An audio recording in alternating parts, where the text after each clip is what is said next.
శేఖర్ భాష అన్న unfair elimination first of all congratulations అన్న వారసుడు వచ్చాడు అన్న మీరు ఏ నేషన్ అన్న మీరు ఏ నేషన్ ఎలిమినేషన్ సూపర్ స్కూల్లో జరిపారు అందరూ శేఖర్ భాష అన్న మీరు ఎలిమినేట్ అవ్వడం పెద్ద ప్రాబ్లం కాదు, కానీ మీరు పీపుల్ మ్యాన్ గా అయితే మా అందరి హృదయాలు అయితే గెలుచుకున్నారన్న. నిజం అన్న. సో నేను అడిగా ఫస్ట్ అన్న ఈ వ్యూ అందరికి నచ్చిన వ్యూ ఐ లవ్ యూ. ఆయన చెప్పడు ఒక్కరి తర్వాత ఒకరు అడగండి. ఫస్ట్ మీ దేశము నా దేశము మన ఇద్దరు దేశం, మీ నేషన్ నా నేషన్ నా మీ నేషన్.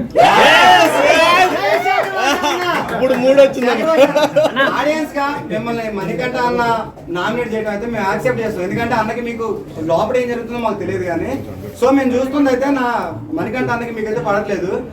ఆదిత్య అన్న మీరైతే చాలా వార్నింగ్ తో అయితే ఉన్నారు, బట్ ఎలిమినేషన్ నామినేషన్ టైంలో అయితే ఆదిత్య అన్న మిమ్మల్ని నామినేట్ చేసిండు.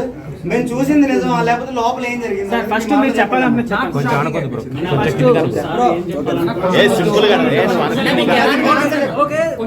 మీకు తెలిసింది గోరంతా తెలియాల్సింది కొండంతా. ఇది అందరికి ఒకటే చెప్పట్లేదు, కొత్త విషయం చెప్తున్నాను మీకు. బిగ్ బాస్ సెకండ్ వీక్ లో నేను ఇచ్చిన కంటెంట్ చాలా ఉండింది, అది బయటికి ఎందుకు రాలేదో నేను నిజంగానే ఆశ్చర్యపోయా బయటకు వచ్చిన తర్వాత.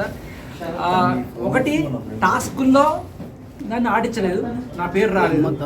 ఒకే ఒక టాస్క్, ఆ సాక్స్ టాస్క్ లో నేను ఆడతా అన్నప్పుడు కూడా కెప్టెన్ నన్ను. సో ఏ రకంగానూ టాస్కుల్లో పాల్గొనే అవకాశం రాలేదు. ఆఖరికి సంచాలకుగా చేస్తాను అనుకున్నప్పుడు కూడా ప్రేరణ నేను ఏం చేయలేదు కదా, నేను వస్తానంటే సరే ప్రేరణ సంచాలకి ఇచ్చాం. సో ప్రేరణ ఇది అంతా. సార్ ప్రేరణ గేమ్ ఎలా అనిపిస్తుంది సార్? జెన్యూనా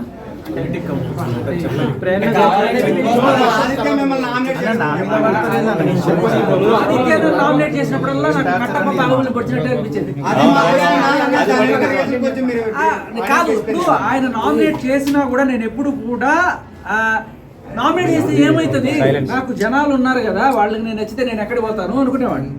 ఆడియన్స్ ఉన్నారు, వాళ్ళు ఓడియన్ అంటారు అనుకున్నాను. ఆడియన్స్ ఓడిచేస్తాను. మిమ్మల్ని హౌస్ మేట్స్ ఎలిమినేట్ చేసి మిమ్మల్ని. కరెక్ట్ అన్న మణికంఠ ఇంకో పల్లవి ప్రశాంత్ అవుతారని మీరు అంటారన్న? పల్లవి ప్రశాంత్